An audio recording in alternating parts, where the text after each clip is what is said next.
ఈ రోజు సోమవారం 21వ తారీఖు బాల ఉగ్ర నరసింహస్వామి సన్నిధానంలో చూడొచ్చు. భక్తుల యొక్క రద్దీ ఈ రోజు బాగా కొనసాగుతా ఉంది.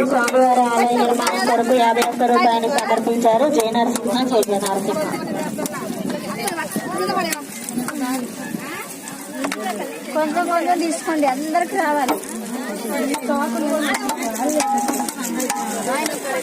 ఈరోజు చాలా మంచి రోజు, మంచి శుభ పరిణామం. దేశంలో ముఖ్యంగా చూసినట్లయితే రామ మందిర స్థాపన ఈ రోజు ఏర్పాటు. దేశవ్యాప్తంగా హిందువులు గొప్ప పండుగను చేసుకుంటూ ఉంటారు. ఈ రోజు బాల ఉగ్ర నరసింహస్వామి సన్నిధానంలో కూడా భక్తుల యొక్క కోలాహలం బాగా కొనసాగుతూ ఉంది. స్వామి సన్నిధికి వేలాది మంది భక్తులు చేరుకుంటూ ఉన్నారు.